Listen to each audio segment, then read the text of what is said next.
കണക്കങ്കടവിലെ ഇതാണ് അവസ്ഥ കേട്ടോ. കണക്കടവിലെ എല്ലാ ഷട്ടറുകളും ഞാൻ നേരത്തെ പറഞ്ഞ പോലെ തന്നെ എല്ലാ ഷട്ടറുകളും പൂർണ്ണ തോതിൽ ഉയർത്തിയിട്ടുണ്ട്. അതിനകത്ത് ഈ ഇടത്തെ സൈഡിൽ നിന്ന് 1, 2, 3, 4, 5, ആറാമത്തെ 2, 5, 6 2 ഷട്ടർ തകർന്നേക്കണത്. ആ ഷട്ടറുകളാണ് ഈ കാണുന്നത്. ആ ഷട്ടറും അല്പം ഉയർത്തിയിട്ടുണ്ട്. ഇനി അത് പൂർണ്ണ തോതിൽ തകർന്നിരിക്കുന്ന ഈ ഒരു ഷട്ടർ ഇനി അധികം ഉയർത്താൻ പറ്റില്ല എന്നാണ് പറഞ്ഞേക്കുന്നത്. പക്ഷേ ഈ ഷട്ടറൊക്കെ കുറച്ചും കൂടി ഉയർത്താനായിട്ട് സാധിക്കും. ഓപ്പറേറ്റർ ഇവിടെ ഉണ്ട്. അപ്പോൾ നിലവിൽ കുറച്ചും കൂടി ഉയർത്താനായിട്ട് പറഞ്ഞിട്ടുണ്ട്. എന്തായാലും ഈ ഭാഗത്തും അതിശക്തമായിട്ട് വെള്ളം കൂടിക്കൊണ്ടിരിക്കുന്നതിൻ്റെ ദൃശ്യങ്ങളാണ് ഇപ്പോൾ കണ്ടുകൊണ്ടിരിക്കുന്നത്. കണക്കങ്കടവിൽ ഇപ്പോൾ നിലവിൽ ഷട്ടറുകൾ ഒന്നും തന്നെ താഴ്ന്നു കിടക്കുന്നില്ല. ഞാനിപ്പോൾ നിൽക്കുന്നത് നമ്മുടെ പരിയാരം പഞ്ചായത്തിലെ പോത്തോടി പാലം, കമ്മള റോഡിലുള്ള പോത്തോടി പാലത്താണ്. ഈ കമ്മള റോഡ് മുങ്ങിക്കൊണ്ടിരിക്കുകയാണ്. ഇപ്പോൾ സമീപത്തെ കൃഷിസ്ഥലങ്ങളിലേക്കൊക്കെ തന്നെ വെള്ളം നിറഞ്ഞു കഴിഞ്ഞ് കൊണ്ടിരിക്കുകയാണ്. ഇതിലേക്കൂടിയുള്ള ഗതാഗതം എല്ലാവരും അവസാനിപ്പിക്കേണ്ടതാണ്. എന്ത് ദുരിതപൂർണമായ ഒരു സംഭവമാണെന്ന് നോക്കൂ. 2018 പ്രളയത്തിന് ശേഷം എല്ലാ വർഷവും മുങ്ങുന്ന ഒരു വീടിൻ്റെ മുമ്പിലാണ് നമ്മളിപ്പോൾ നിൽക്കുന്നത്. ആ വീട്ടിലേക്ക് ഇപ്പോൾ വീണ്ടും വെള്ളം കയറിക്കൊണ്ടിരിക്കുകയാണ്. വീട്ടുകാരെ ഇവിടെ നിന്ന് നമ്മൾ മാറ്റി പാർപ്പിച്ചിട്ടുണ്ട് ബന്ധുക്കളുടെ വീട്ടിലേക്ക്. ആ വീടിൻ്റെ കാർ പോർച്ചിലേക്ക് അല്ലെങ്കിൽ വീട്ടിനകത്തേക്ക് വെള്ളം ഇങ്ങനെ കയറുന്നതിന് വേണ്ടി ഇനി നിസ്സാര സമയം കൂടിയുള്ളൂ. കാരണം ആ രീതിയിലേക്ക് വെള്ളം ഇങ്ങനെ വന്നുകൊണ്ടിരിക്കുകയാണ്. അപ്പോൾ എല്ലാവരുടെയും ശ്രദ്ധയ്ക്ക് ജാഗ്രതയുണ്ടാവണം. പുഴയോരത്ത് താമസിക്കുന്നവരും അതുപോലെ കപ്പത്തോടിൻ്റെ കരകളിൽ താമസിക്കുന്നവരെല്ലാവരും തന്നെ ഈ കാര്യങ്ങളെല്ലാം ശ്രദ്ധിച്ചുകൊണ്ട് ജാഗ്രതയോടെ തങ്ങളുടെ ജീവന് ഭീഷണിയില്ലാത്ത രീതിയിൽ തുടരണമെന്ന് വിനയപുരസരം അഭ്യർത്ഥിക്കുകയാണ്.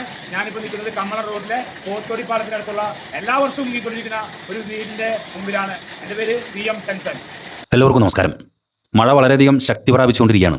ഇന്ന് കാലത്ത് മുതൽ തുടർച്ചയായിട്ട് പെയ്തുകൊണ്ടിരിക്കുന്ന മഴ ചാലക്കുടി ആറിൽ വെള്ളം വർദ്ധിപ്പിച്ചിട്ടുണ്ട്. ചാലക്കുടി ആറിൽ ഇപ്പോഴത്തെ പ്രസൻറ്റ് വാട്ടർ ലെവൽ എന്ന് പറയുന്നത് 5.90 മീറ്ററാണ്. ഇത് ആറങ്ങാലി എന്നുള്ള റിപ്പോർട്ടാണ്. നമുക്കിതൊരു ഡേഞ്ചറസ് എന്ന് പറയുന്നത് ഒരു 7 മീറ്റർ കഴിഞ്ഞ് കഴിയുമ്പോഴാണ് ഇതിൻ്റെ ഒരു ഡേഞ്ചറസ് സിറ്റുവേഷൻ വരുന്നത്. അപ്പോൾ 7 മീറ്റർ കഴിഞ്ഞ് കഴിഞ്ഞിട്ടുണ്ടെങ്കിൽ ഒരു 6 6.5 മീറ്ററിൻ്റെ ഇടയിലൊക്കെ തന്നെ ചിലപ്പോൾ ഈ സാധാരണ താഴ്ന്ന പ്രദേശങ്ങളിലേക്ക് വെള്ളം കയറും. ഇപ്പോൾ അങ്ങനെ വലിയ ആശങ്കപ്പെടാനുള്ള സാഹചര്യമില്ല. ചാലക്കുടി നിയോജകമണ്ഡലത്തിൽ ഏറ്റവും ആദ്യം ഈ താഴ്ന്ന പ്രദേശങ്ങളിലേക്ക് വെള്ളം കയറുന്ന 4 പ്രദേശങ്ങളാണ്. അതൊന്ന് പരിയാരം പഞ്ചായത്തിലെ കമ്മളം റോഡും അതിൻ്റെ തൊട്ടടുത്തുള്ള ആലങ്ങാട്ടുകാരൻ ജോസഫേൻ്റെ വീടും, 2 മംഗലം കോളനി, 3 കുട്ടാടംപാടം, 4 മേലൂർ ഗ്രാമപഞ്ചായത്തിലെ ഡിവൈൻ നഗർ ഉന്നതി, അതുപോലെ തന്നെ എരുമപ്പാടം ഉന്നതി. ഈ പ്രദേശങ്ങളിലാണ് ആദ്യം വെള്ളം കയറുന്നത്.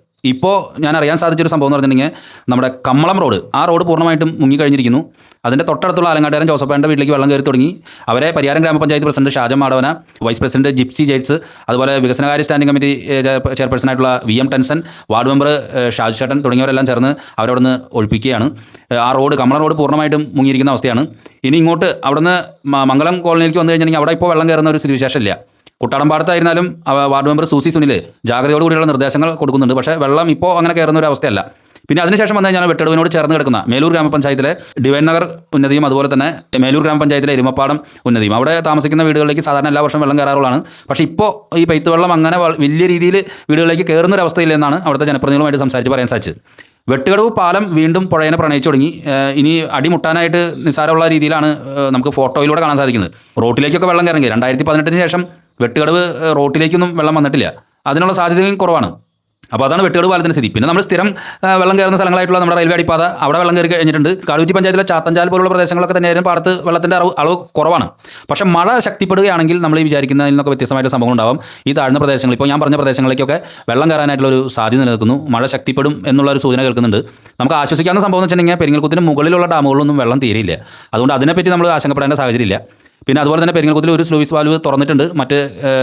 മറ്റ് ഷട്ടറുകളെല്ലാം തുറന്നു വെച്ചിരിക്കുകയാണ്. പെരിങ്ങൽകുത്തിലെ ജലനിരപ്പ് ഇപ്പോൾ താഴുകയാണെന്നാണ് ഇപ്പോൾ അറിയാൻ സാധിച്ചത്. എന്നാൽ ചാലക്കുടിയാറിലെ ജലനിരപ്പ് ഉയരുന്നുണ്ട്.